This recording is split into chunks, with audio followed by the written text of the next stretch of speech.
ত্রয়োদশ জাতীয় সংসদ নির্বাচনে হবিগঞ্জের 4টি সংসদীয় আসনেই বিজয়ী হয়েছে বিএনপি।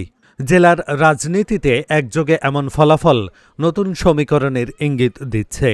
নেতাকর্মীদের পাশাপাশি সাধারণ মানুষের মধ্যেও লক্ষ্য করা যাচ্ছে উচ্ছ্বাস ও প্রত্যাশা।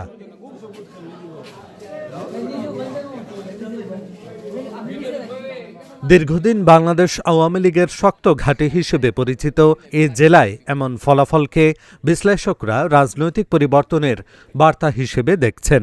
নবনির্বাচিত সংসদ সদস্যদের কাছে মানুষের প্রত্যাশা, বেকারত্ব নিরসন, সড়ক যোগাযোগের উন্নয়ন, সামাজিক নিরাপত্তা জোরদার এবং শিক্ষা ও স্বাস্থ্য খাতে টেকসই অগ্রগতি। শিক্ষা, চিকিৎসা এবং আমাদের কর্মসংস্থান এবং আমাদের যাতায়াত ব্যবস্থা এগুলা উন্নতি করবেন, এটি আমাদের মূল প্রত্যাশা।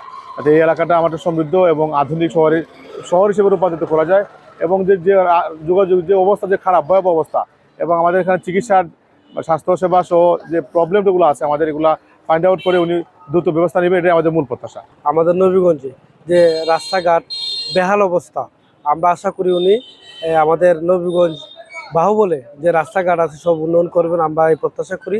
নতুন প্রজন্ম যারা আছে, যারা বর্তমান অবস্থায় বেকার, শিক্ষার্থী যারা বেকার, তাদেরকে নতুন কর্মসংস্থান করে দেওয়া এবং উন্নয়ন মানের চাকরি প্রদান করা। নবনির্বাচিত প্রতিনিধিরা জানিয়েছেন, সমন্বিত পরিকল্পনার মাধ্যমে এলাকার সার্বিক উন্নয়নকে অগ্রাধিকার দেওয়া হবে। দোয়া করবেন আমাদের জন্য, আর বেগম জিয়ার জন্য একটা দোয়া যেন হয়, আমরা কেন্দ্রীয়ভাবে আমরা সবখানে করছি। সারা দেশে যারা জিতেছে বা যারা হেরেছে সবাই তারা বেগম জিয়ার জন্য তারা দোয়া করবে। হেরেছে কম, জিতেছে বেশি। ভবিষ্যৎ প্রধানমন্ত্রী তারেক রহমান সাহেব কত খুশি হয়েছে নবীগঞ্জে বাহুবলের রেজাল্ট দেখে এবং পুরো সিলেটের রেজাল্ট দেখে।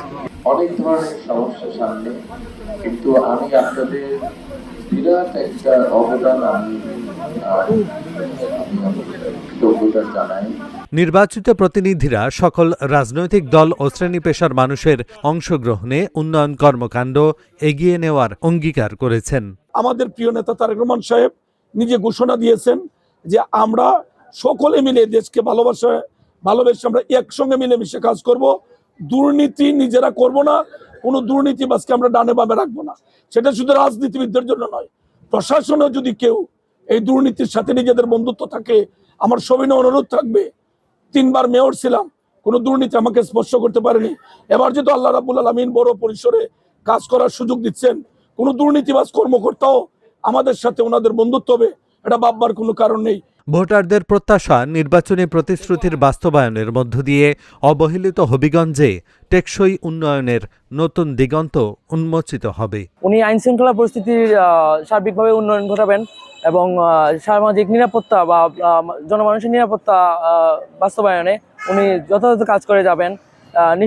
নিরাপত্তা নিশ্চিতকরণে আইন শৃঙ্খলা রক্ষাকারী বাহিনীর তৎপরতা বাড়াবেন বা বিভিন্নভাবে উনি আমাদের উন্নয়নের সাথে কাজ করে যাবেন ইনশাআল্লাহ। আমাদের এই এলাকা শিক্ষাখাতে অনেক পিছিয়ে আছে, ওনার কাছে প্রত্যাশা উনি একজন উচ্চশিক্ষিত মানুষ হিসাবে আমাদের এই এলাকার শিক্ষা ব্যবস্থার উন্নয়ন করবেন। রাস্তার যে অবস্থা, অনেক রোগী মানে রাস্তার বয়ে ওনারা হসপিটালে আসতে চায় না, নবীগঞ্জে আসতে চায় না।